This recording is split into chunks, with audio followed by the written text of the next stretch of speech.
Cuando quieras. Arrancamos igual, ¿no, Bea? Por respeto a la gente que ha llegado puntual. Vale, pues muy buenas tardes a todas y a todos por acompañarnos una tarde más, en este caso en una de las webinars que organizamos desde Sarcharoa. Como bien sabéis, desde nuestra entidad, pues bueno, estamos trabajando encarecidamente en fomentar pues el envejecimiento activo y en este caso contamos con tres grandes profesionales que a continuación presentaré, que nos acompañarán bajo el título de esta webinar, que va a ser la nueva longevidad, el camino para llegar a ser centenario. Por un lado tenemos al doctor Diego Bernardini, que los que nos seguís le habréis visto que ha trabajado con nosotros en otras ocasiones a lo largo de este año. Diego Bernardini es doctor en Medicina por la Universidad de Salamanca, profesor titular de Medicina en la Universidad Nacional del Mar de Plata, escritor, director del Diplomado Internacional de la Nueva Longevidad. Tiene una larga trayectoria en esta materia, así que esta tarde va a ser el primero al que escuchemos y bueno, tendrá mucho que aportarnos. En segundo lugar, tendremos al doctor Ander Mateu, que lidera el grupo de oncología celular del Instituto de Investigación Sanitaria Bioguipúzcoa desde 2011. Su carrera científica está centrada en comprender los mecanismos moleculares que regulan la plasticidad y la heterogeneidad celular, su papel en los procesos de cáncer y envejecimiento y la traducción de este conocimiento en la práctica clínica. Forma parte de la Fundación Vasca de Ciencias Iker Basque. En su escala superior de profesor, es profesor asociado de la Universidad del País Vasco desde 2013, líder en estrategia de investigación en envejecimiento del Instituto Biodonostia en 2014, líder de envejecimiento de estrategia de la OSI Donostia Aldea, miembro de ciberfragilidad y envejecimiento saludable desde 2017. Ha participado en 100 publicaciones, liderado más de 35 proyectos de investigación, 6 de ellos internacionales, y ha participado en más de 50 como colaborador. En cuanto a su capacidad formativa, dirige tesis doctorales en el Instituto de Biodonostia, en el Hospital de Donostia, y también ha supervisado trabajos de fin de máster y fin de grado. Actualmente, su grupo cuenta con un grupo heterogéneo y multidisciplinar de más de 20 investigadores que incluye biólogos, bioquímicos e ingenieros establecidos en el edificio de Biodonostia, químicos de la Universidad del País Vasco y médicos del Hospital Universitario de Donostia, Unidad Donostiako Osatek, Radiología e Institución y Hospital Privado de Oncología. Por último lugar, tenemos a la doctora Igone Echavarría, que es doctora en Psicología por la Universidad del País Vasco, especialista en Psicología General Sanitaria y Neuropsicología Clínica. Se incorporó a la Universidad del País Vasco en el año 2015 y actualmente es profesora agregada en el Departamento de Psicología Clínica y Salud y Metodología de Investigación de la Facultad de Psicología de la UPV, donde imparte docencia en grado bilingüe, castellano y euskera, tanto en grado de Psicología como en el Máster de Psicología General Sanitaria. Anteriormente trabajó en el Instituto Gerontológico de la Fundación Matia, por lo que cuenta con una dilatada experiencia en la investigación gerontológica, de lo cual se desprenden sus dos líneas de investigación. Por un lado, los factores psicosociales asociados al envejecimiento y por otro, los cuidados de larga duración. Esta experiencia ha sido reconocida con varios premios, como el Premio Infanta Cristina a la Mejor Investigación Social o el Premio Obra Social de Caja Madrid, entre otros. Además, cuenta con numerosas publicaciones científicas en revistas de impacto y ha contribuido con varios capítulos de libros y publicado libros dedicados al ámbito gerontológico. Nada, con estas presentaciones arrancamos con el doctor Diego Bernardini, si te parece, y comenzamos con la exposición que nos vas a aportar esta tarde. Buenas tardes. Gracias, Eli. Me escuchan bien, ¿verdad? ¿Sí? Perfecto. Bueno, un gusto, Eli, por la presentación. Bea, también un gusto estar nuevamente con Sarcharoa colaborando y continuando, digamos, nuestro vínculo, nuestra relación. Ander y Gon, un gusto enorme poder compartir con ustedes este encuentro. Y debo decir que ya pasados unos cuantos años de la pandemia, del confinamiento, no deja de sorprenderme estar hablando frente a un montón de numeritos, de nombrecitos, sin ver quién está del otro lado. Creo que somos todos ya grandes, creo que tenemos experiencia y la verdad me parece a veces también una cuestión de empatía y de respeto. Así que los invito a, si quieren prender las cámaras, por lo menos para saber quiénes están del otro lado y por lo menos vernos. En principio, viendo un poco también el perfil, tanto de Ander como de Igón, Ander que está trabajando en un aspecto que es sumamente importante, que son los aspectos biomoleculares y particularmente con una fauna nueva en el ámbito de la humanidad como son los centenarios, e Igón que está trabajando a nivel social y desde la psicología. decidí hablar un poquito, digamos, a modo de introducción y de plantear quizás el marco conceptual de lo que va a ser esta charla, de algunos aspectos que me parecen interesantes para que ellos después se metan finamente, digamos, con el microscopio de mayor resolutividad en esos aspectos que también dominan. Lo primero que me parece que habría que hablar es que claramente estamos frente a un momento del desarrollo humano muy interesante, donde la longevidad empieza a ser por primera vez en la historia algo compartido, algo democratizado, algo social, una experiencia colectiva, porque la realidad es que la longevidad siempre existió a lo largo de la humanidad. Lo que pasa es que antes eran muy poquitos los que podían disfrutarla y hoy, como decimos, podríamos asegurar que los que hoy estamos vivos tenemos mayor expectativa de todos aquellos que nos precedieron. Y esto me parece que no es algo menor. Esto no es algo menor porque además las tendencias nos están mostrando aspectos que son muy claves y que van a hacer esa transformación de lo que es nuestra sociedad en el siglo XXI. Yo recuerdo que cuando estaba trabajando en mi tesis en Salamanca, yo en Salamanca estuve del año 2003 al 2008, durante 5 años. En ese momento el INE publicó un documento que hablaba de la reducción de la población de España a partir del 2026. Y hoy sabemos que eso se adelantó y que no solo ocurre en España. Japón desde el año 2017 viene perdiendo un promedio de 200.000, 250.000 habitantes.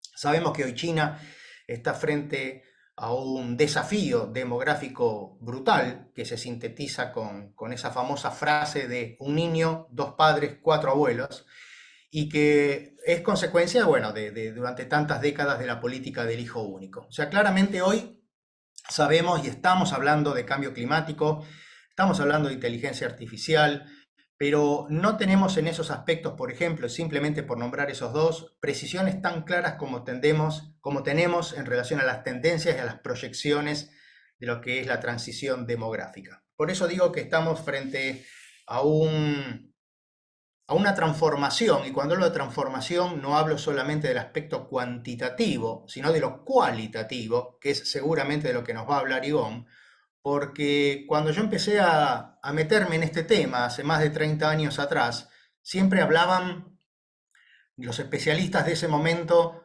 de los aspectos cuantitativos, y hoy estamos viendo que de alguna manera esas personas que están en la segunda mitad de la vida están redefiniendo lo que entendemos por cómo se vive el proceso del devenir del tiempo, el proceso de envejecer o, como digo yo, la segunda mitad de la vida, a partir de una mediana edad que también se ha extendido, que ha cambiado, que hoy la evidencia nos muestra que comienza apenas pasados los 40 años, porque los estudios están mostrando que dejamos de percibirnos jóvenes pasados los 40 años, y cuando todavía la sociedad se normatiza con aspectos que tienen más relación a lo que fue el siglo XX, a lo que fue la revolución industrial, ¿no? O sea, hay que ser fuerte y joven para trabajar, y hoy estamos en la sociedad del desarrollo cognitivo. Entonces, me parece que a partir de eso hay otros aspectos que están emergiendo y donde básicamente hoy me parece que es importante prestarle atención a lo que significa que la palabra longevidad se haya puesto, si se quiere, de moda, donde hoy empiezan a aparecer especialistas, donde empiezan a aparecer personas que hablan de longevidad que uno nunca escuchó y que además la mayoría de ellos piensan que la vida y la longevidad se arregla con tips, ¿no? Dame 5 tips para vivir hasta los 100 años. Entonces, me parece que eso a quienes estamos de alguna manera comprometidos con esta área del conocimiento, con esta área de estudio, nos pone en una situación de responsabilidad. Cuando hablamos de centenarios, cuando hablamos de una vida de 100 años, como inclusive hay libros, y libros bastante interesantes, y escritos inclusive por académicos, que plantean esta posibilidad, yo creo que hay que hacer un poquito de juicio crítico sobre esto. Lo primero, entender de dónde sale todo este concepto de la vida de 100 años, las zonas azules, ¿no? Zonas azules que de alguna manera vienen estudiando, como dije, académicos desde ya hace mucho tiempo. El profesor Makoto Suzuki en Okinawa tiene papers publicados hace más de 30, 35 años sobre este tema, y que de alguna manera alcanzaron un empuje muy fuerte con las publicaciones de Dan Buettner en el National Geographic. Am, Hoy me parece que lo más correcto es hablar de zonas de alta longevidad, porque es de alguna manera como se está demostrando. Zona azul, se llama zona azul porque cuando Gianni Pes con Michel Poulain, Gianni es el profesor de nutrición que está en la zona azul de Cerdeña, Michel Poulain es un demógrafo belga que es el que de alguna manera certifica demográficamente la edad de las personas que forman parte de esa zona. Cuando ellos estaban geolocalizando en el mapa, lo único que tenían eran pinchos azules. Entonces iban metiéndolo ahí, cuando se alejaron claramente quedó la mancha, ¿no? Por eso me parece que es más adecuado hablar de zonas de alta longevidad, sobre todo cuando se están empezando a estudiar. Y ahí está Miguel Ángel Vázquez, un querido amigo en la ciudad de Vigo, que está trabajando justamente en estas semanas con Michel, certificando lo que podría ser una próxima zona de alta longevidad. Sabemos que en Martinica, sabemos que en Singapur, sabemos que inclusive en la península de Nicoya, donde tuvimos la posibilidad de reunirnos todos en el año 2017, se está descubriendo un poco estas altas tasas de longevidad. Entonces me parece que es importante entender cuál es la realidad desde el punto de vista del juicio crítico y desde la evidencia para poder entonces ahí plantear no solo nuevas áreas de investigación, de política pública, sino lo que es más importante, de divulgación, que es donde hoy la gente suele pensar que la vida se arregla con tips, ¿no? Yo creo que ahí un poco lo que estamos viendo, pensando en una vida de 100 años, es que todos estos centenarios, y seguramente Ander va a poder echar mucha más luz a este tema, son personas que reproducen una forma de vida de hace 50 u 80 años atrás. Son personas que se alimentan de una determinada manera, son personas que viven moviéndose en términos generales, de una manera regular y continua a lo largo del día. Son personas que en general tienen una vida espiritual de trascendencia importante y que por sobre todas las cosas tienen dos aspectos que son fundamentales. Una red de vínculos sociales, de vínculos afectivos, de vínculos emocionales, algo que queda muy claro con el estudio de los adultos de Harvard, que está liderando Robert Baldinger, y por otro lado, el sentido de vida, las ganas de hacer cosas, ¿no? Y como digo yo, eso no se consigue ni por Mercado Libre, ni por Amazon, ni por ninguno de estos lugares. Esto es un ejercicio de reflexión y de autoconocimiento personal que nosotros quizás, que estamos en esta área del conocimiento, deberíamos también incentivar. Ahora la pregunta o el desafío para mí es, bueno, ¿qué va a pasar con nosotros? Sobre todo cuando surgen estas preguntas. ¿Cómo pensar una vida de 100 años? A ver, lo primero que creo es que si hay algo que ha aumentado, no solo en España, no solo aquí en América Latina, yo en este momento estoy en Buenos Aires, vivo en Washington, pero trabajo en los países, en Colombia, en Perú, en distintos países. Si hay algo que ha aumentado y que no solo aumentó en estas regiones, sino en el mundo entero, es la desigualdad. Y la desigualdad sabemos que provoca enfermedad prematura, muerte prematura, sufrimiento. Entonces, cuando vemos o cuando nos preguntan cómo nos tenemos que preparar para una vida de 100 años, yo lo que tengo que decir es que desde el año 2008, cuando Michael Marmot lidera en la Organización Mundial de la Salud la Comisión de Determinantes Sociales de la Salud y nos muestra que la salud no se reparte de forma pareja ni dentro de los países ni entre los países, los centenarios son personas sanas. Nadie llega a los 100 años con enfermedad. ¿De acuerdo? Y si sabemos que los determinantes sociales de la salud existen y condicionan nuestras oportunidades a lo largo del curso de vida, tenemos que entender que la desigualdad está atentando contra esto, por lo cual probablemente haya un grupo de personas, una minoría que llegue a los 100 años. Pero si la desigualdad sigue aumentando como ha aumentado en las últimas décadas, probablemente la mayor parte de nuestra población sufra de problemas de salud y de muerte prematura. Por eso digo, me parece que eso de vivir 100 años hace referencia a un ideal, hace referencia a un aspecto además cuantitativo. Nadie quiere llegar a los 100 años en una silla de ruedas, con compresas, con deterioro cognitivo o institucionalizado, ¿no? Yo creo que acá lo importante es vivir hasta el último día o tener vida hasta el último día de nuestras vidas, aunque nos toquen 80, 70 o que lleguemos a 100. Clint Eastwood, en una de sus últimas palabras, que hoy va por los 94, 95 años, decía que al único que le interesa llegar a los 100 años es al que tiene 99. Entonces, me parece que ese es un punto interesante, porque yo creo que cuando hablamos con las personas mayores, todos ellos te dicen, yo quiero llegar bien, no quiero llegar dependiendo, no quiero llegar con dolores, no quiero llegar con sufrimiento o abandonado, cosas que están sucediendo. Entonces, el primer punto que a mí me gustaría dejar acá en claro es el tema de la desigualdad social que impacta en nuestra sociedad. Y lo segundo, que yo creo que el gran secreto no tiene que ver con los tips, no tiene que ver, sino que tiene que ver con cómo cada uno de nosotros, dentro de nuestras posibilidades, podemos desarrollar, si se quiere, nuestra propia zona azul. O sea, hoy la evidencia es muy clara. Sabemos que tenemos que movernos, sabemos que tenemos que mantener un equilibrio de nuestro peso corporal con una determinada dieta. Sabemos la importancia de los vínculos emocionales, la espiritualidad y, por supuesto, el sentido de vida. Y España, en ese sentido, creo que puede enseñar mucho. Porque hoy las tendencias también están mostrando que en las próximas décadas España va a superar inclusive a Japón en su expectativa de vida. Entonces me parece que esa cultura española de los pueblos, de los garbanzos, de la huerta, del movimiento, me parece que eso es algo que no se tiene que perder y es algo que, como yo suelo decir acá en los países cuando me toca viajar por América Latina, España por temas culturales e históricos es el diario del lunes para nosotros. Cuando a nosotros nos hablan de los baby boomers o de los asiáticos, no tienen nada que ver con América Latina.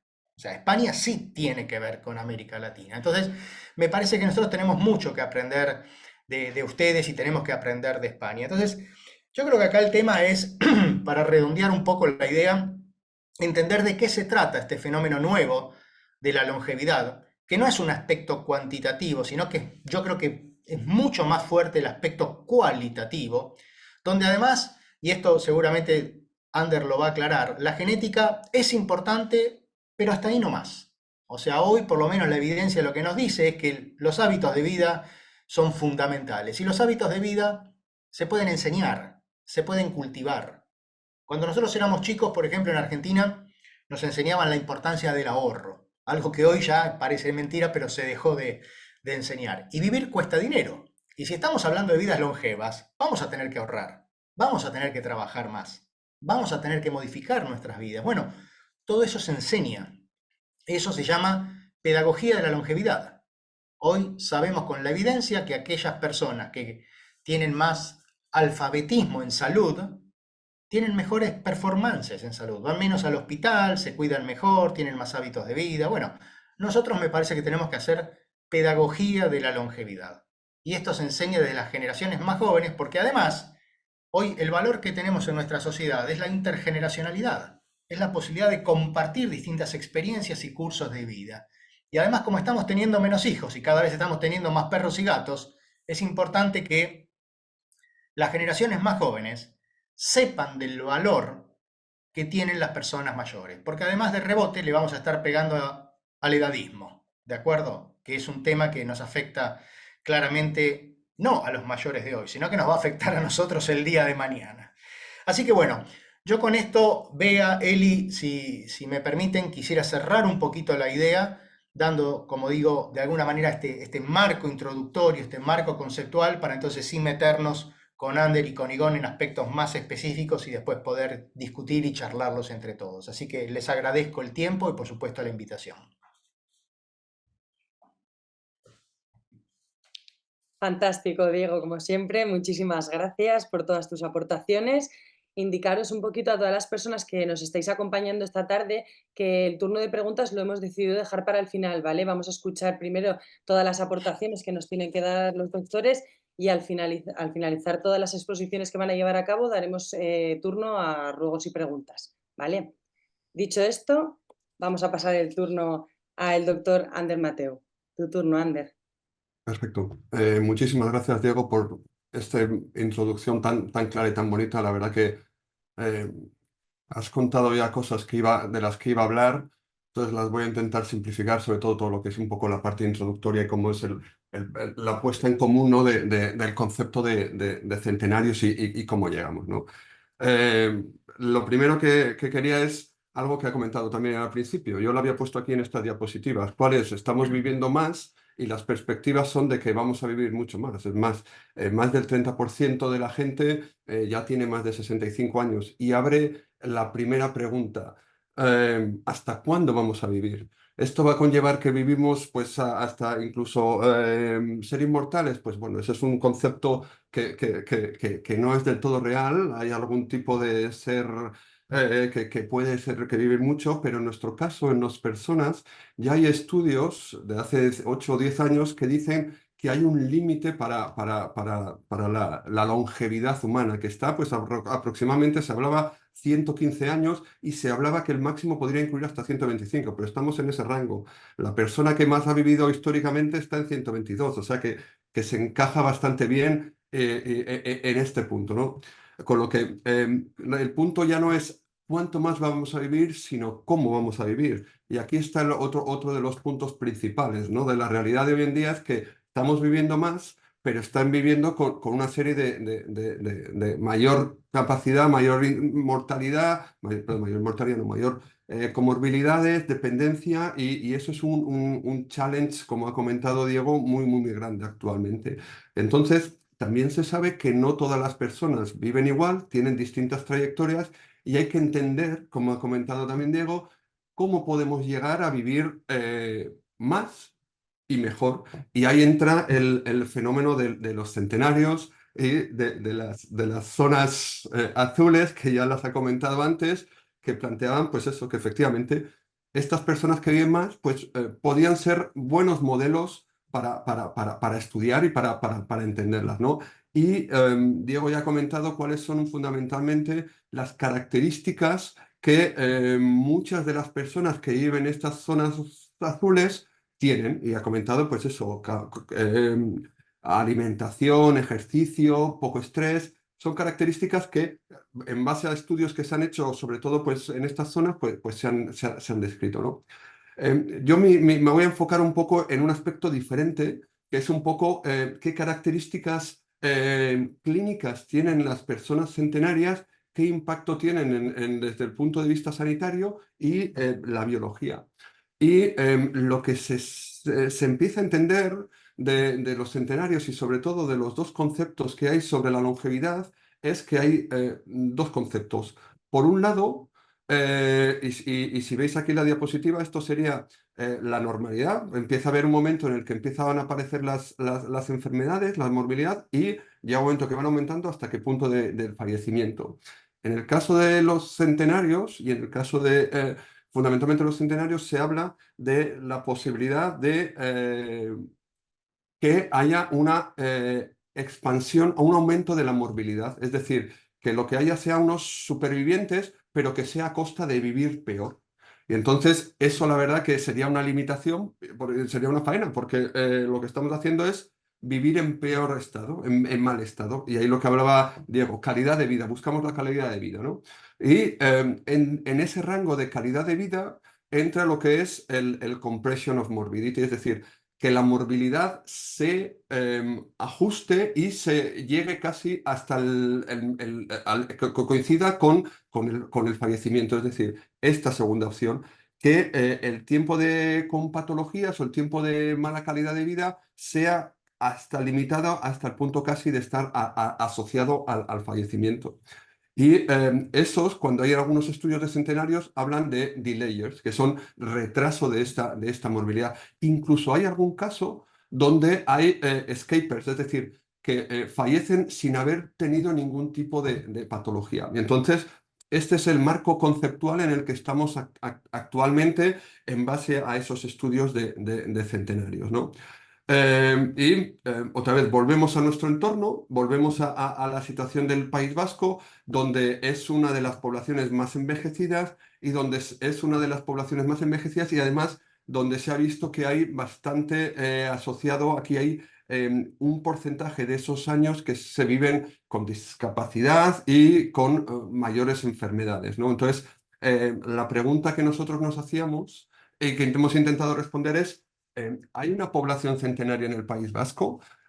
Y si es así, ¿qué características tiene? por estos indicios sugeriríamos que estaríamos más en survivors, más en personas que tienen una mayor capacidad de incidencia de enfermedades y que puedan alargarse con estas enfermedades, ¿no? Entonces, pues eso es lo que hemos estudiado, o uno de los puntos sobre los que voy a comentar hoy. Y lo que hicimos fue eso, estudiar, el objetivo era estudiar las características de la población centenaria y para eso cogimos la información que está en Osakidecha, todos los estudios, las características que están en Osavide, que es la base de datos del Departamento de Salud, desde el 2014 hasta el 2022, que han fallecido 6.400 personas en Guipúzcoa, esto es en Guipúzcoa, exclusivamente en Guipúzcoa, y comparar los centenarios y los no centenarios, hacer esa comparativa para ver cómo era la población centenaria de aquí. Y lo que teníamos era un amplio espectro con todo eso, gran información, pues tanto desde información de sociosanitaria, de diagnósticos de enfermedades, de uso de recursos sanitarios, de farmacia, aspectos de laboratorio de estudios biológicos y luego también pues estudios funcionales. Además de, como ha coincidido con el COVID, ver cómo estaba la relación entre los centenarios y el COVID. Y lo primero que hicimos fue un análisis demográfico y lo que vemos es que la mayor parte de las personas fallecen entre 80 y 90 años y que la población centenaria es muy poquita, es menos de un 1%, tenemos menos de 400. Y uno de los datos que ya también se había visto anteriormente, no lo presento aquí, pero el 85% de los centenarios son mujeres, lo veis aquí. Hay casi todas las personas que llegan a centenarios son mujeres, algo que se ha visto también en otros estudios. Y en nuestro entorno también lo que veíamos es que había mayor incidencia de personas viviendo en residencias que fuera de estos ámbitos, ¿no? Un dato que yo creo que se debe a las características de cómo está la estructura social y sanitaria de País Vasco y de España en general y de España en general, ¿no? Luego lo que vimos fue a ver qué pasaba con las enfermedades. Y lo que observamos es que los centenarios tienen menos enfermedades de las que están relacionadas con el envejecimiento. Por ejemplo, cáncer, enfermedades del sistema neurodegenerativos, enfermedades neurodegenerativas, del sistema respiratorio.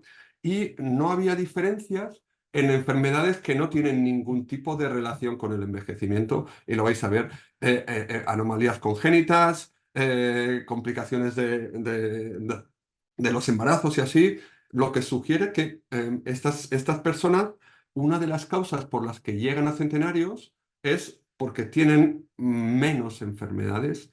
Y lo quisimos estudiar en detalle en el caso concreto de los cáncer, que es la causa con cardiovasculares más común de fallecimientos. Y lo que observamos es que efectivamente el porcentaje era muchísimo menor, era un tercio de los casos de no centenarios, en los centenarios, y luego los casos más malignos, como pueden ser pues, los de páncreas, los de hígado, los de pulmón o los de cerebro, casi no aparecen en las personas centenarias. Y el único que aparece o el que aparece con más frecuencia es los de piel, que muchos de ellos pues son benignos, ¿no?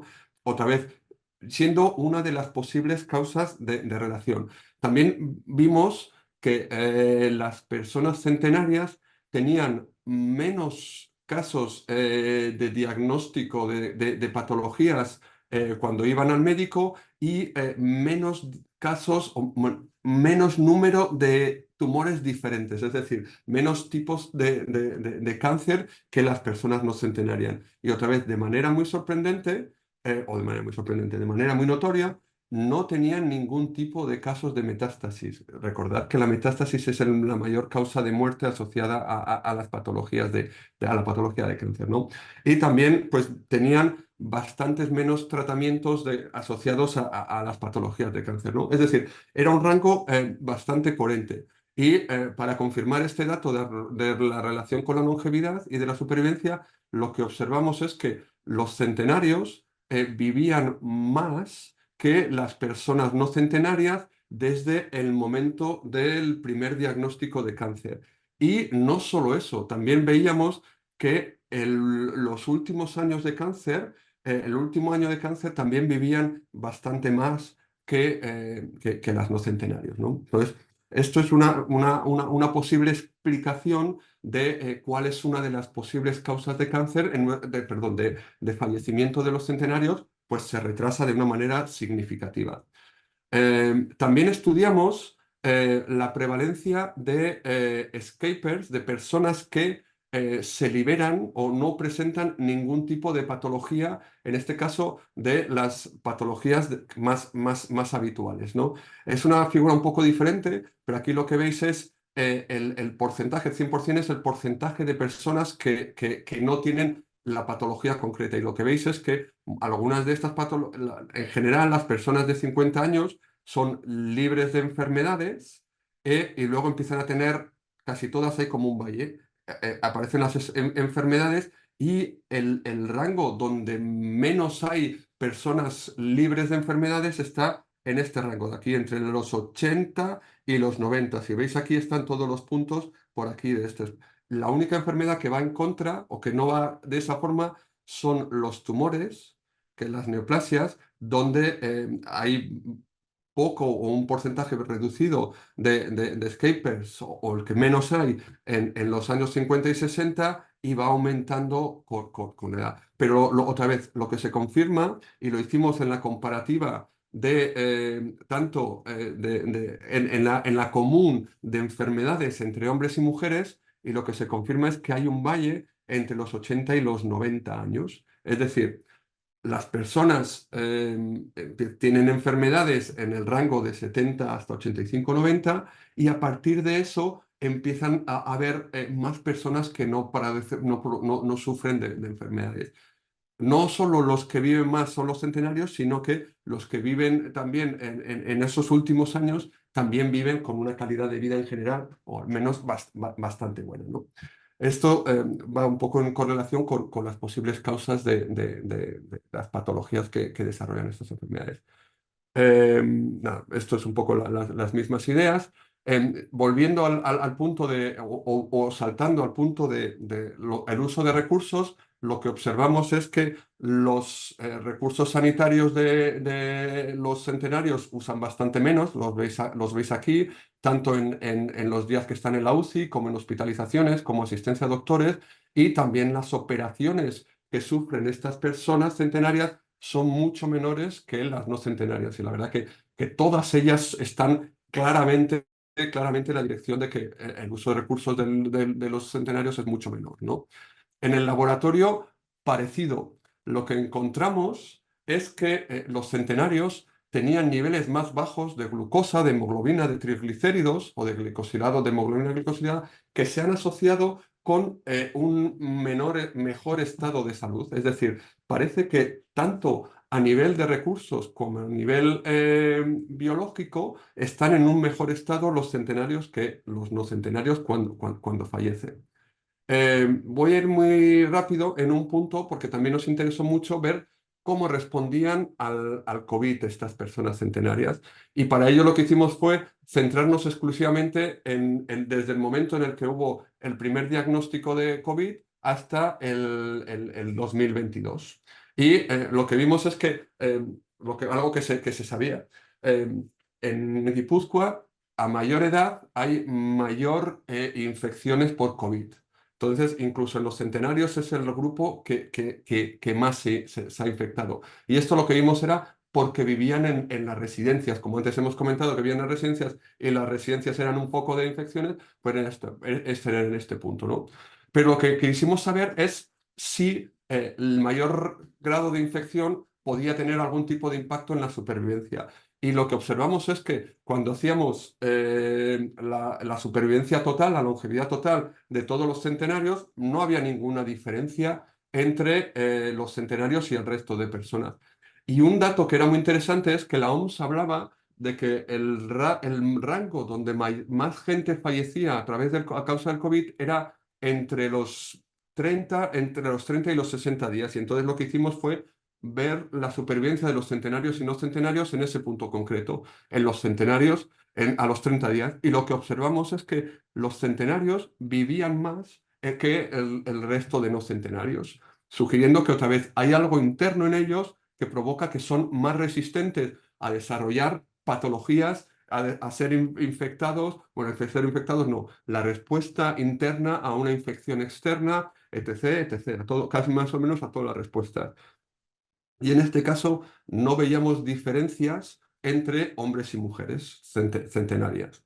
Y haciendo un análisis más completo, incluyendo la vacuna, la residencia, el estado funcional, sí que veíamos, confirmábamos este dato anterior, que hay una diferencia clara entre los centenarios y el resto de grupos, incluyendo nonagenarios, octogenarios y septuagenarios, donde los centenarios pues, tenían una longevidad mayor. Y esto no solo lo veíamos en la longevidad, sino que también lo veíamos en el uso de recursos, donde los centenarios tenían menor número de hospitalizaciones, menor asistencia a emergencia y, por ejemplo, no pasaron ningún tipo de días en la UCI frente a los otros, ¿no? Entonces, bueno, eran unos datos que iban un poco en la dirección de mayor fortaleza de esta población centenaria, eso con lo que comentaba.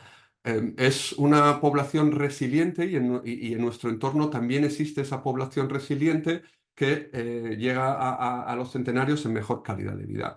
Y esto sería un poquito el resumen de esta parte, donde los centenarios presentan extrema longevidad y menor uso de recursos, tienen una menor incidencia de cáncer y de eso son menos agresivos, y los centenarios pues tienen un ratio mayor de escapers y retraso en la aparición de enfermedades. Y si me dais 2 minutos más, voy a hablar un poco en concreto de un estudio que hemos hecho sobre la biología de los centenarios, porque es cierto que algunos grupos ya han identificado a través de muestras sanguíneas de comparativa entre personas septuagenarias, jóvenes y centenarias, que hay algunos patrones moleculares en la sangre y algunos genes anti-envejecimiento que podrían ser los responsables de este retraso en el envejecimiento. Nosotros lo que hemos querido estudiar es, obteniendo muestras de cerebro, ver si existe también en los cerebros de los centenarios algún patrón molecular diferente a personas mayores y a personas jóvenes. Y aquí está, lo que hicimos fue un análisis comparando 20.000 genes y lo que observamos es que entre esos 20.000 genes, las diferencias con los centenarios eran más claras con los jóvenes y los septuagenarios que entre los septuagenarios y los jóvenes. Es más, lo que se sabe es que el patrón molecular de los centenarios se asemeja más a los jóvenes que a las personas mayores. Lo que va un poco en la línea de que esas características de los centenarios pues bueno, están mejor porque lógicamente tienen un perfil biológico más similar a los jóvenes. Y lo que identificamos nosotros en el cerebro era que los centenarios presentaban genes asociados a la detoxificación de los metales pesados. Sabéis que los metales pesados, la acumulación de metales pesados, es una característica nociva que conlleva bastantes efectos deleterios y entonces lo que nosotros observamos es que genes protectores, es decir, genes que eliminan esos metales pesados, estaban enriquecidos en los centenarios. Y lo que hicimos fue también mirarlo aquí, y aquí tenéis un ejemplo de uno de ellos, de las metalotioneínas, que fue la familia que observamos, y cómo están aumentadas claramente en los centenarios frente a los otros dos grupos. Identificamos que esta población, que estos genes, se expresaban específicamente en los astrocitos, que son las células del cerebro que se encargan de la protección de las neuronas. Su función principal es mantener el equilibrio, la homeostasis neuronal y del resto de tejidos, con lo que tiene sentido de que están aumentadas en aquellas, como quien dice, células defensivas que teníamos. Y lo que hicimos fue modular esto. Teníamos unas líneas primarias de astrocitos y lo que hicimos fue silenciarlo, eliminar dos de las metalotioneínas para ver qué pasaba y lo que vimos es que los astrocitos sin estas metalotioneínas dejaban de proliferar e entraban en apoptosis, lo que sugiere que el papel de estas metalotioneínas era muy importante en el mantenimiento de los astrocitos y del cerebro. Y en resumen de esta siguiente parte es que los centenarios presentan un patrón molecular o patrón genético diferencial frente a los centenarios, y los centenarios presentan enriquecimiento de genes asociados a detoxificación de metales pesados, en este caso metalotioneínas. Y por último, pues agradecer en este caso el trabajo hecho por Sara, que es la que ha hecho la primera parte, y por Ander, que es la segunda parte, y todos los colaboradores que hemos tenido en estos estudios. Y nada, pues muchísimas gracias por vuestro tiempo. Muchísimas gracias a ti, Ander, por esta magnífica exposición. Y ahora vamos a dar pase a la doctora Igone Echevarría, que es quien concluirá esta webinar. Igone, ahora te hemos perdido la imagen. ¿Nos oyes, Igone? Estoy aquí, ¿eh? A ver, Vale. me oye? ¿Se me ve? Ahora ya te Vale. vemos estupendamente. Vale. Vale, Igone, pues zure txanda.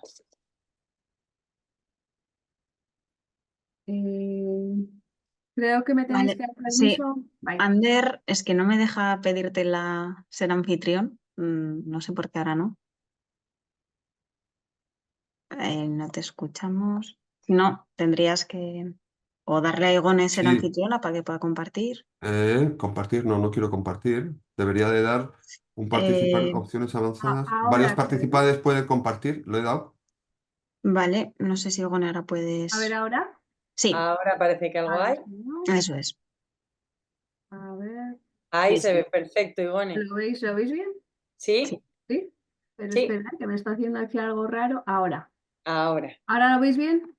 Estupendo, ahora está ya Vale. perfecto. Toda la pantalla. Vale, bueno, estoy encantadísima de poder estar aquí. Gracias a Zarzaroa por haberme invitado y permitirme compartir sesión con estos dos monstruos, ¿no? que son Diego y Ander, y bueno, pues poder seguir, ¿no? indagando en este tema tan apasionante que es el de los centenarios, lo que a mí al menos me apasiona tanto.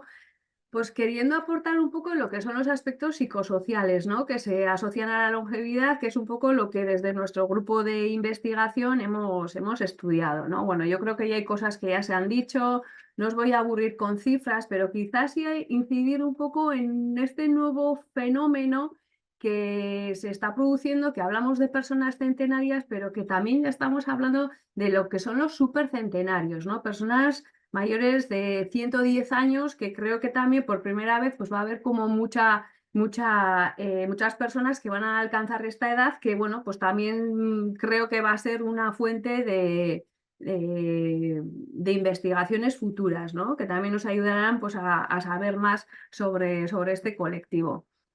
A ver, cada vez más hemos escuchado, bueno, Diego parece que sabía lo que yo iba a decir, ¿no? Porque es lo que todos decimos, ¿no? Yo quiero llegar a centenario, pero si llego bien, ¿no?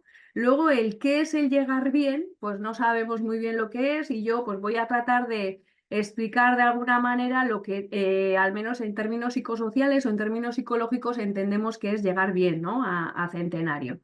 Entonces ponía esta imagen porque, bueno, pues cada vez hay más personas centenarias, cada vez hay más artículos en prensa. Este último de Retrato de la España Centenaria, pues ha salido hace poco en La Vanguardia. Tenemos actualmente a la mujer más longeva del mundo con 117 años, que es precisamente española, es María Branyas, creo que nacida en Estados Unidos, pero que actualmente reside en Cataluña. Y todos nos preguntamos dónde está el secreto, ¿no? O sea, cuáles son los tips a los que Diego hacía mención, qué tenemos que hacer para llegar a los 100 años. Ya se ha hecho mención a las zonas azules y magistralmente Diego, pues parece que sabiendo qué es lo que yo iba a explicar, pues ha explicado ya previamente esta diapositiva en la que, bueno, resume de alguna manera qué es lo que han dicho estudios que se han realizado en las zonas azules, y Ander también ha hecho mención a ello, ¿no? Entonces, pues bueno, no voy a incidir más en esto. Pero bueno, pues por la parte que me toca, pues sí que quisiera aportar en qué sabemos de la parte psicológica asociada a la longevidad. Y quizá la primera pregunta que nos tenemos que hacer es cómo se define el bienestar en las personas muy mayores, ¿no? Porque yo creo que incluso los gerontólogos o los que no estamos o no, las personas que no están muy familiarizadas en tratar con personas mayores de 85 años, es como que analizamos el bienestar de estas personas desde nuestra propia óptica o desde lo que sabemos de estudios que se han realizado con personas mayores de entre 65 y 80 años, ¿vale? Pero las personas muy mayores, es decir, las mayores de 85 años tienen características propias y muchas veces las variables que han explicado otras variables en edades previas no las explican en edades tan avanzadas. Entonces, cuando nos ponemos a definir qué es el bienestar en los muy mayores, pues lo primero que encontramos es que no hay una definición clara de lo que es el bienestar en este colectivo y que este artículo, por ejemplo, que tuvo por objetivo analizar la conceptualización de ese bienestar, lo que muestra es que muchas veces ese bienestar es pues, un aspecto multifacético en el que se toman por igual aspectos o conceptos como el bienestar psicológico, la satisfacción con la vida, la sintomatología depresiva o incluso el envejecimiento saludable, ¿no? También es verdad que a veces bienestar en estas edades tan avanzadas, en esta vejez extrema, se entiende asociado a calidad de vida y se entiende asociado a salud. Incluso muchas veces existe una interrelación entre ellos, ¿no? Pero si a mí me preguntáis qué es lo que de alguna manera caracteriza a esta población, yo me quedo con esta tercera conclusión de este estudio, que es que si algo les caracteriza es el tema de la adaptación. Y que muchas veces esa adaptación se consigue mediante la regulación de las emociones y mediante la utilización exitosa de las estrategias de afrontamiento. Y luego ahondaré un poquito más en este aspecto.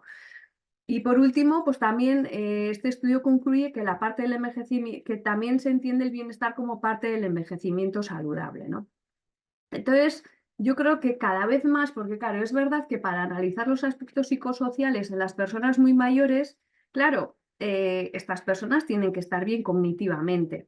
Entonces, claro, muchas veces llegamos a centenarios, pero no llegamos bien cognitivamente. Para analizar los aspectos psicosociales y poder preguntar a una persona sobre esa subjetividad o sobre cómo considera que son estos aspectos, tenemos que tener muestras que cognitivamente estén bien o si no recoger esa información a través de los proxies, ¿no? de las familias normalmente. Entonces yo creo que cada vez más los aspectos psicológicos del bienestar se están reconociendo y son componentes fundamentales en la longevidad, pero creo que también hace falta como clarificar conceptos, ¿no? Y bueno, voy a empezar a explicar algunas de las variables que más se han estudiado asociadas a la longevidad. Y una de ellas es el bienestar subjetivo. ¿Pero qué es el bienestar subjetivo? ¿Qué entendemos por bienestar subjetivo? Se define como la valoración que el individuo hace de la propia vida en términos positivos, es decir, en cómo valora en términos cognitivos la satisfacción con la vida un individuo y por otro lado la preponderancia de los sentimientos o afectos positivos sobre los negativos. Es decir, que cuando uno hace un balance de lo que es el bienestar subjetivo se diría que hacemos ese análisis entre lo que es la satisfacción con la vida y la preponderancia de los afectos positivos sobre los negativos. Entonces, ¿qué se sabe, ¿no? de la asociación de estas variables con la longevidad? Pues lo que está demostrado por un equipo de portugués, bueno, es el equipo de Óscar Ribeiro y demás colaboradores, sabemos que la satisfacción con la vida, tenéis aquí una gráfica, se supone que la satisfacción con la vida a lo largo de lo que es la trayectoria vital tendría una forma de U, ¿no? En la que pues en edades jóvenes, en torno a los 20 años, la satisfacción con la vida sería alta, después ya en la mediana edad bajaría, pero vemos cómo a partir de los 65 años esa satisfacción con la vida aumentaría. Y esta variable concretamente se ha asociado a supervivencia en las personas centenarias y esta a su vez se ha relacionado con la salud percibida y con los contactos sociales. Y digo salud percibida, no tanto la salud física, sino que cómo perciben ellos que están. Y esto es importante porque veremos que luego también va a tener influencia, va a tener factor, o sea, va a ser uno de las variables predictoras sobre otras variables, como explicaré más adelante. ¿Y qué sabemos sobre el afecto positivo y el afecto negativo? El afecto positivo, pues bueno, hay muchos estudios sobre la importancia de la afectividad positiva y su relación con la longevidad. Esto se demuestra también en las personas centenarias y otros estudios longitudinales sugieren que el afecto positivo puede ser beneficioso para la salud, es decir, esa preponderancia, esa predisposición del sujeto a experimentar en mayor medida emociones positivas como la ilusión, el entusiasmo, la alegría, etcétera. Esto como un rasgo se asociaría a una mejor salud y esto indudablemente ayudaría pues, a la longevidad, ¿no? En la supervivencia. Bueno, este es un estudio súper clásico, es el de las monjas, ampliamente conocido. Simplemente para los que no lo conozcan y muy brevemente, pues se hicieron un estudio cuando las novicias entraban en una orden de religiosas en torno a los 20 y pocos años y se les pedía que hicieran unas cartas. Al cabo de muchísimos años, cuando estas personas tenían 75 o más años, se analizaron aquellas cartas y lo que se vio es que aquellas que en sus cartas tenían expectativas más positivas o en las que había una más preponderancia de emociones positivas, pues estas monjas vivían más años, incluso 2,5 más años que las monjas que no tenían este tipo de afectividad positiva, ¿no? Y tenemos la contraposición, la afectividad negativa, es decir, una predisposición a tener, cuando digo predisposición me refiero ya como un rasgo, ¿no? O sea, hay personas pues, que ven la botella medio llena o medio vacía, ¿no? O sea, es decir, que estas emociones las personas las tengan a lo largo del tiempo. Como decía, esto está ampliamente demostrado que esa afectividad negativa estaría relacionada a la mortalidad, estaría relacionada a situaciones adversas de salud, a una peor salud y un mayor número de enfermedades, incluso a fragilidad. Y estudios que han analizado las dos variables juntas, es decir, que han analizado el bienestar subjetivo, se ha visto que predice la disminución de riesgo de muerte, ¿no? Entonces, pues vemos cómo ese bienestar subjetivo estaría asociado a la longevidad. Os traigo un estudio bastante reciente, es una revisión sistemática de 28 estudios con centenarios en los que precisamente el objetivo era analizar la literatura científica existente sobre el bienestar subjetivo en las personas centenarias. Aquí lo que vemos es, pues nuevamente, que 20 estudios analizaron la satisfacción con la vida, 11 estudios la afectividad positiva y 4 la felicidad, que cuando hablaba antes de ese bienestar, pues a veces ese bienestar pues, se evalúa mediante diferentes variables, ¿no?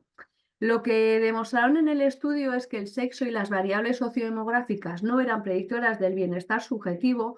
Sin embargo, la salud percibida nuevamente sí que estaba asociada a la satisfacción con la vida y al afecto positivo. Es decir, no es tan importante mi salud física, es decir, el número de enfermedades que tengo, sino cómo percibo yo que es mi salud, ¿no? Y yo siempre suelo decir que, hombre, si yo tengo 95 años, puedo tener X enfermedades, pues si me comparo con mis coetáneos, pues hombre, teniendo en cuenta todos los que he dejado en el camino y cómo me encuentro, pues a veces, por lo que yo he podido comprobar es un poco, bueno, ¿qué más puedo pedir, ¿no? O sea, si tampoco me puedo quejar. Entonces, esa percepción subjetiva es una variable más importante que la física, o sea, que realmente cómo están a nivel físico. Después, la fatiga y los problemas visuales también se asociaron a niveles más bajos de satisfacción con la vida y afectividad positiva.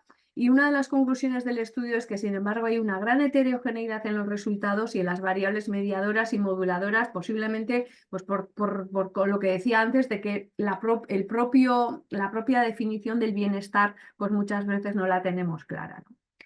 Este es un estudio que realizamos desde nuestro equipo de investigación en el que quisimos ver cuáles eran precisamente las variables predictoras del bienestar subjetivo en una muestra de personas muy mayores de 85 años, incluyendo a un subgrupo de 32 centenarios.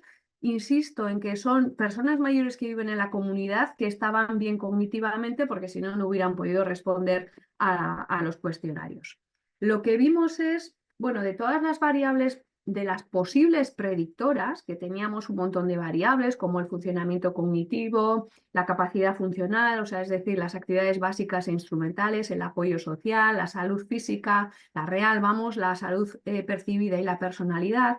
Lo que vimos es que, tal y como estaba mencionando en el estudio anterior, la salud percibida, pero también la personalidad, son variables súper importantes que van a predecir tanto el afecto positivo como el afecto negativo como la satisfacción con la vida. Concretamente, los rasgos de personalidad como la responsabilidad, la extraversión y la apertura eran los rasgos que se relacionaban con el afecto positivo. Es decir, que las personas que son, sobre todo la responsabilidad, era la que más explicaba de las tres, es decir, la responsabilidad, el rasgo de responsabilidad se ha asociado a personas que, por ejemplo, son personas constantes, son personas responsables, son personas que de cara a un tratamiento son las que tienen una mayor adherencia, por ejemplo. Entonces, esto se relacionaría también con una mayor autorregulación, con una reducción del estrés y con adaptación a situaciones problemáticas en los muy mayores. Insisto con el tema de la adaptación, ¿no? Que son personas que se adaptan bien a las circunstancias. Por otro lado, el neuroticismo y el componente mental de la salud percibida eran las variables que mayor poder predictor tenían sobre el afecto negativo, y un menor neuroticismo y una mayor extraversión eran las variables que se asociaban con la satisfacción con la vida. Es decir, que las personas muy mayores, a pesar de que sabemos que se produce un deterioro físico y funcional, y también en las personas sin deterioro cognitivo, parece que ese funcionamiento psicológico no sufre tal deterioro y que de hecho es muy importante esa personalidad de cara a lo que es la adaptación y de cara a lo que es la resiliencia, ¿no? A la que se estaba haciendo mención en las ponencias anteriores. En este otro estudio, que también lo lideramos desde nuestro equipo, lo que quisimos conocer fue cuál era el perfil emocional de las personas mayores. Quiero decir, aquí lo que analizábamos era una muestra de personas mayores de entre 65 y 104 años, ¿vale? Y queríamos analizar cómo era el perfil emocional, es decir, que cogiendo las variables emocionales o del funcionamiento emocional, que eran afectividad positiva y negativa, satisfacción con la vida, soledad y regulación emocional, ¿qué perfiles nos salían, ¿no? Y lo que vimos fue que la muestra se dividía en tres perfiles diferenciados. Teníamos a las personas insatisfechas, es decir, aquellas que estaban descontentas con la vida, con una alta afectividad negativa, alta soledad y que utilizaban la resolución de problemas para la regulación de la ira y de la tristeza, es decir, son aquellas personas que están insatisfechas, que focalizan más en las pérdidas que en las ganancias que se van produciendo con el envejecimiento.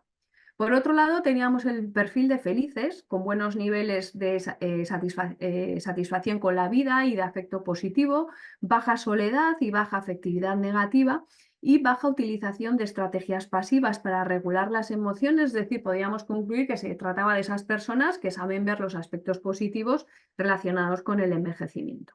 Y teníamos un tercer perfil, al que nosotros llamamos resilientes, porque eran personas que tenían baja afectividad positiva, pero también una baja afectividad negativa, niveles medios de satisfacción con la vida y también niveles medios de soledad, pero regulaban las emociones de una manera pasiva. Es decir, se utilizaba más lo que es la aceptación, la evitación e incluso la supresión de las emociones como la ira y de la tristeza.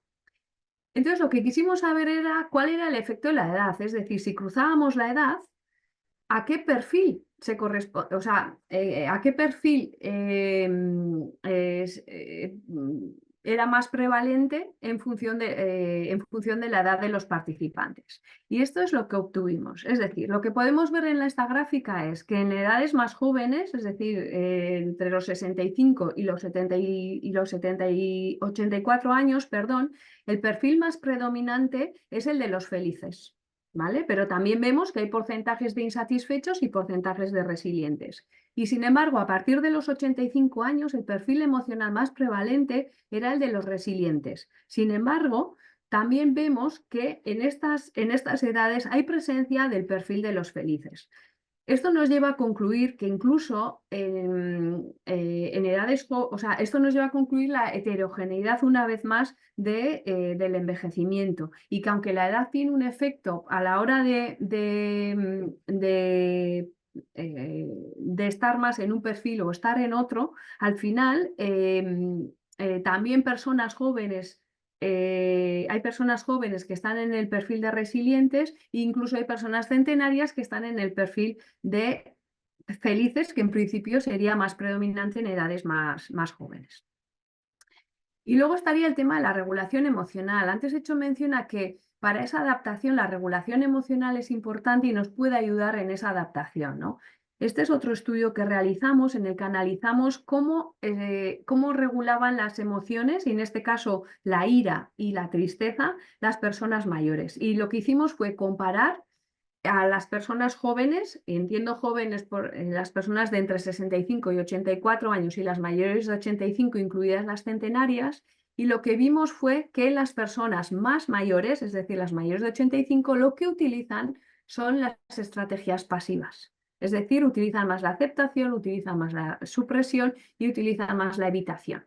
Es como si acepto o evito esta situación que a nivel emocional me va a remover mucho, porque luego las estrategias que tengo para poder compensar todo eso y para reparar eso que me va a causar son menores. Esto es importante porque en psicología siempre hemos dicho que las estrategias proactivas son las adaptativas. Y esto es lo que enseñamos en la Facultad de Psicología. Sin embargo, lo que este estudio nos demuestra es que a partir de ciertas edades, las estrategias adaptativas, a la hora de regular las emociones, pueden ser otras, como en este caso se ve demostrado por las estrategias pasivas.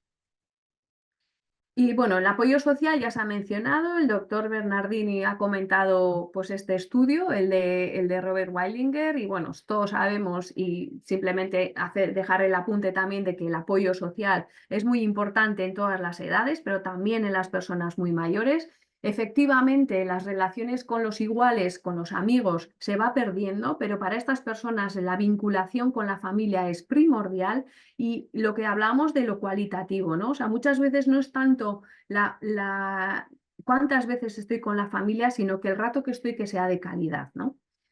Y por último, pues presentaros a la enemiga de la longevidad, ¿no? O sea, la soledad, pues bueno, ya sabemos que es muy prevalente en las personas mayores y desde luego no se asociaría a longevidad. Este es un estudio súper reciente en el que en lo que se ha hecho ha sido analizar 9 estudios longitudinales en el que han participado entre 128.118 participantes entre 13 y 103 años. Los estudios son de 20 países y lo que se ha hecho ha sido analizar la trayectoria de soledad y las variables predictoras, y lo que vemos es que, no sé si se ve muy bien en la gráfica, pero bueno, hay mucha variabilidad entre los estudios, pero igual que veíamos con la satisfacción con la vida, lo que vemos es que la soledad también tiene forma de U y que en los mayores es muy, muy prevalente. De hecho, en nuestro estudio también se veía que claramente las personas mayores de 85 años tienen más soledad que el resto, ¿no? Y bueno, no voy a entrar aquí a comentar todas las implicaciones que la soledad tiene, pues porque bueno, son muchísimas y todos las conocemos, ¿no? Y ya para acabar, termino con Rita Levi Montalcini, premio Nobel premio Nobel.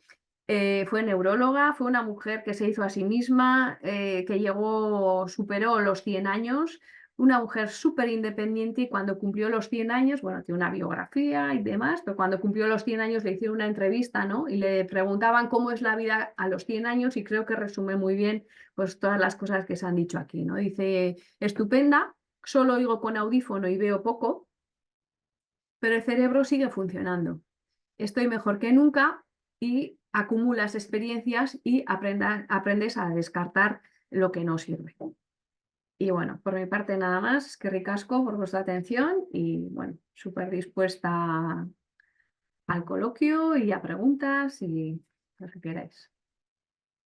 Muchísimas gracias, Igone. Muchísimas gracias a los tres, Diego, Ander y Igone, por las magníficas exposiciones que nos habéis brindado esta tarde, por vuestro trabajo de investigación, por seguir ahondando, ¿no?, en este envejecimiento, en esta nueva longevidad y sobre todo un criterio, ¿no?, que compartís y que yo creo que nosotros desarrollamos ahora también, que es un envejecimiento y buscar la calidad de vida, que es envejecer bien, con salud y que es un poco lo que buscamos todos. Y nada, habiendo terminado ya las exposiciones, vamos a dar paso a una ronda de preguntas. si alguno de los participantes que nos estáis acompañando esta tarde tenéis cualquier duda, cualquier cuestión que queráis plantear, aquí tenéis a estos 3 gigantes de esta nueva longevidad para poderles plantear cualquier cosita que tengáis. Hay que aprovechar estas oportunidades, hoy que nos hemos juntado a los 3. Así que nada, os damos paso, podéis preguntar o bien por el chat o si queréis quitáis el micrófono del silenciador y la lanzáis al aire.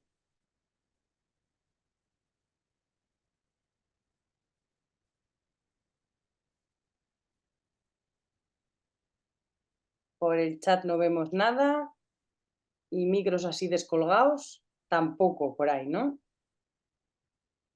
¿Puedo preguntar yo, Eli, para romper el... Claro, Igone, adelante, sí, que a veces nos cuesta un poquito, sí.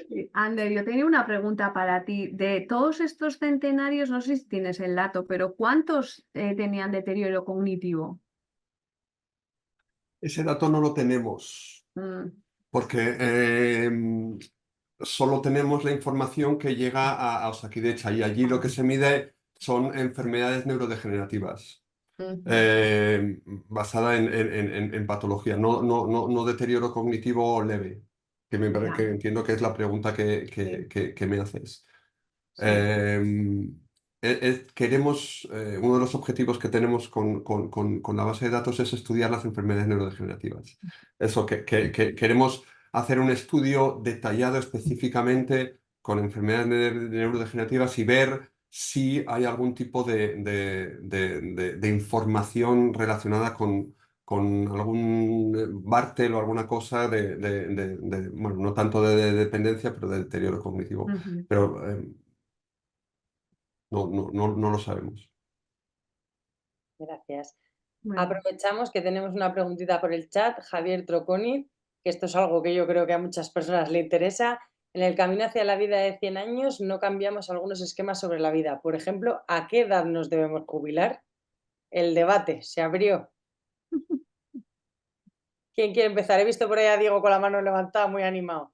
Es que es una gran pregunta esa, ¿no? Hombre, A ver, cuando en Alemania se instauró el mecanismo, digamos, de la jubilación, apenas entre el 2 y el 5% de la población alemana llegaba a disfrutar de ese beneficio del jubilado. Hoy una persona que tiene, pongámosle 65 años, tiene potencialmente una expectativa de vida de veintitantos, ¿no? Por lo cual me parece que tenemos que empezar a pensar eso. Ya hay países que lo están pensando. A Macron le están incendiando Francia hace un año y medio y en Uruguay, cerquita acá de Argentina, el Senado ya pasó hace un par de meses una nueva legislación y esa es la gran pregunta. A ver, primero de todo yo creo que la jubilación es un derecho, no tiene que ser una obligación. Eso creo que es lo primero. ¿Qué nos dice la evidencia? La evidencia dice que las personas con mayor grado de calificación hoy están pensando en retirarse después de los 70 años.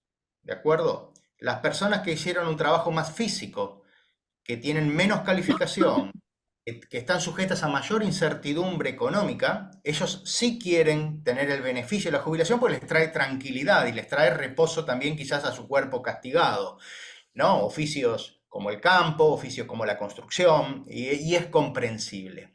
Ahora bien, sabemos que cuando uno se jubila, tiene que jubilarse de lo que no le gusta, porque el mantenernos ocupados hoy correlaciona con longevidad y con bienestar subjetivo que hablaba Igón.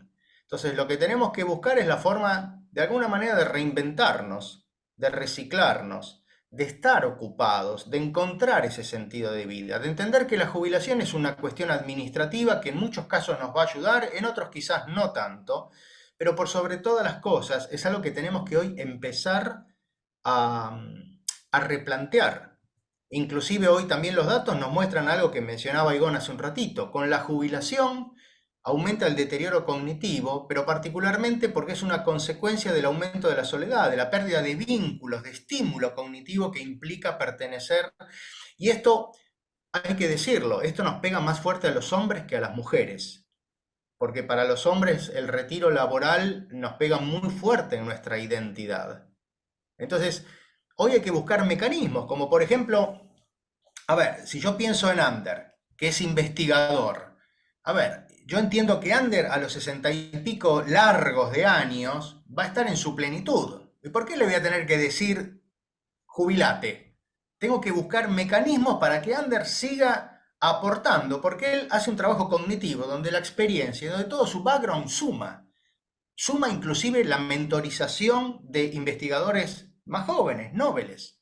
Entonces creo que tenemos que pensar este tema de la jubilación, del retiro laboral, de una manera más innovadora y más, digamos, cercana a lo que es una sociedad del siglo XXI.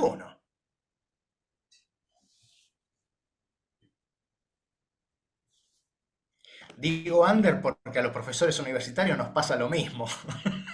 A los Sí, 60 y pico nos dicen gracias por sus servicios y nos mandan a la casa. Entonces, ¿no, Igón? Sí, sí, sí, es así. Es así. es- pienso igual, es decir, lo que sí que se sabe es que mayor educación y mayor potencial económico se asocia con una mejor longevidad o con una mayor longevidad. Entonces, ahí hay un desequilibrio mucho que lo ha hablado Diego.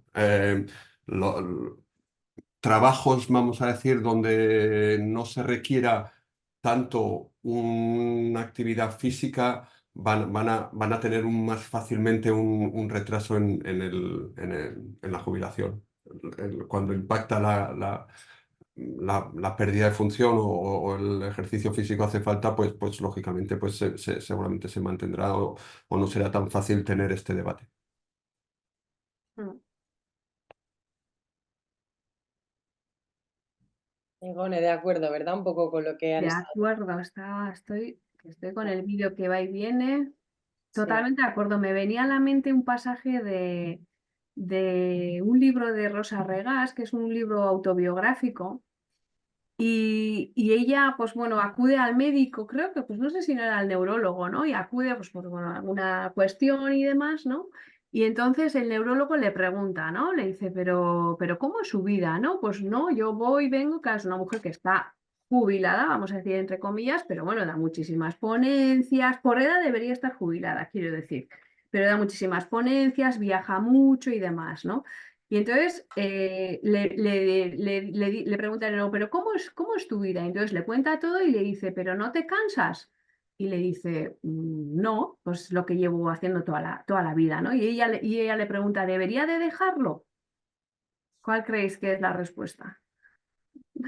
Luego le dice, no, no, no, ni se le ocurra, ¿no? Le dice algo así como algo tajante como ni se le ocurra, ¿no? Si es lo que lleva haciendo toda la vida, es lo que es significativo para usted, es lo que te da sentido a tu vida, pues eso es al final lo que andamos buscando, ¿no? O sea, al final el envejecer con sentido y con las cosas que son significativas para nosotras. O sea, esta nueva longevidad es eso, es inventarnos, pues, cómo queremos, cómo queremos envejecer, cómo y cuándo queremos jubilarnos, y esa es una de las decisiones que debería de estar en nuestras manos, ¿no? Aunque pues con 65 años nos quieran jubilar muchas veces. Estoy de acuerdo en que, claro, depende del tipo de trabajo y sobre todo los trabajos que sean de alta precisión o con mucha carga física, pues evidentemente pues igual hay una mayor necesidad de jubilación.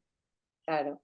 Javier vuelve a comentar un poquito respecto al tema, porque igual puede haber otra línea, ¿no? Otra visión desde ello. La sociedad nos puede llegar a ver a las personas mayores, o sea, viejos, que eso es feo. Javier, esos son los trapos, como una carga en varios aspectos. Debemos fortalecer nuestra resiliencia ante esto. Claro, igual Javier también se puede referir, o que ahora ese un poco estigma que está, ¿no? Sobre el tema, igual la carga económica que puede suponer, Javier, puede ser al país que igual es un poco lo que más estigmatizado está con el tema de las jubilaciones, no van a llegar, si llegamos a vivir 100 años, ¿quién nos va a pagar la pensión? Igual también puede ser algo así, Javier. O nos pones si quieres y mientras te van comentando. Diego ya ha sido directo, según la ley lo ha dicho, por supuesto, vamos, fortalecer nuestra resiliencia, no. Lo siguiente, vamos. Igone, Ander, entiendo que estaréis un poquito en la misma línea, ¿verdad? Sí, sí, sí, sí, o sea, totalmente de acuerdo. O sea, ya se ha dicho, ¿no? Que al final la resiliencia, pues, es una predictora de longevidad y yo qué sé, ¿no? O sea, a veces pensamos que estas personas centenarias pues han tenido una vida fácil y ni nada, no tiene nada que ver con una vida fácil. O sea, son las personas que hoy a día de hoy son centenarias, han pasado guerras, posguerras, situaciones difíciles, han sobrevivido a la muerte, por ejemplo, de sus propios hijos, de familiares, han sobrevivido a enfermedades incluso. Entonces, pues se trata de adaptarse a todas esas circunstancias, ¿no? Y de saber salir fortalecido también de esas situaciones. Entonces, bueno, cuanto más resilientes, pues desde luego mejor. El tema de la carga y demás, bueno, pues yo creo que ahí también tenemos que luchar bastante contra el edadismo, ¿no? Que es otro aspecto importante bueno, y hacer valer también pues todo lo que las personas mayores aportan, ¿no? Leía esta semana que en Suecia iban a empezar a pagar a los abuelos que cuidan de sus nietos, por ejemplo, ¿no? O sea, que todo el aporte de las personas mayores en los cuidados no solo de nietos, sino también de los coetáneos, de personas mayores, de los cónyuges y demás, pues creo que eso también hay que ponerlo en valor y no visibilizar lo negativo, sino que visibilizar lo positivo y lucharlo con el edadismo, ¿no? O sea, luchar en contra del edadismo, quiero decir. Totalmente de acuerdo, Igone. Ander, ¿alguna aportación? Yo creo que la línea, ¿no? Sí, es en la misma línea, o sea, no, sí, la resiliencia es necesaria, o sea, sí. Vale, pues bueno, vamos ya ajustados al tiempo. Si tenéis alguna preguntita más, alguna otra cuestión que trasladar, cualquiera de los participantes, os aprovechamos ya el último minuto para lanzarla. Y si no hay ninguna otra cuestión en la que queráis ahondar, pues iremos un poco finalizando, agradeciendo a los ponentes el tiempo que nos han dedicado, que ha sido un auténtico placer teneros. Esperamos contar con vosotros en otras ocasiones. Muchísimas gracias, como ya os he dicho antes, por el trabajo que realizáis, que es tan significativo, por habernos dado la oportunidad de contar con vosotros para que lo expongáis en estos escasitos, un poco 20 minutos a los que os hemos reducido las ponencias, pero nos habéis dado una visión un poco clara a cada uno de los conceptos sobre los que trabajáis. Y nada, por nuestra parte, Bea, ¿verdad? Agradecerles una vez más y nada, felicidades os pone Javier también por la sesión. Y nada, un placer. Igual, Nos despedimos. un placer. Y vamos a España esta tarde, caramba. Sí, Ahí vamos. así es. Un abrazo fuerte. Bueno, muchas gracias a